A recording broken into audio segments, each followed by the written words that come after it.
ಮೈಸೂರು ಅರಮನೆಯಲ್ಲಿ ತಿಥಿಯ ಆಧಾರದ ಮೇಲೆ ಅಂದ್ರೆ ಒಂದು ದಿನದ ಅಂದ್ರೆ ಪಾಡ್ಯ ಬಿದಿಗೆ ಇಲ್ಲಿ ನಾವು ನೋಡ್ತಾ ಇದೀವಲ್ಲ ಈಗ ಮುಖ್ಯಮಂತ್ರಿಗಳು ಹಾಗೆ ಯದುವೀರ್ ಒಡೆಯರ್ ಅದಾದ ನಂತರ ಎಚ್ ಸಿ ಮಹದೇವಪ್ಪನವರು ಆಮೇಲೆ DCM DK ಶಿವಕುಮಾರ್ ಅವರು ಇವರೆಲ್ಲ ಈಗ ವೇದಿಕೆಯನ್ನ ಏರಿದ್ದಾರೆ.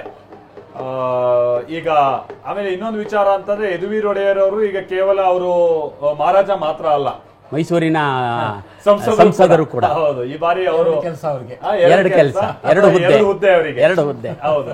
ಸೊ ಈಗ ಪುಷ್ಪಾರ್ಚನೆ ಮಾಡ್ತಾ ಇರುವಂತ ಸಂದರ್ಭವನ್ನ ನೋಡ್ತಾ ಇದೀವಿ ನಾವು. ಎಲ್ಲರೂ ಪುಷ್ಪಾರ್ಚನೆ ಮಾಡಿದ್ದಾರೆ. DCM ಕೂಡ ಈಗ ಕೊನೆಯದಾಗಿ ಮಹಾರಾಜರು ಪುಷ್ಪಾರ್ಚನೆ ಮಾಡ್ತಾ ಇದ್ದಾರೆ ನೋಡಿ. ಮಾಡುದು 2 ಸರಿ ಮಾಡಿ.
ಬಂಧುಗಳೇ, ಬೆಟ್ಟದ ತಾಯಿ.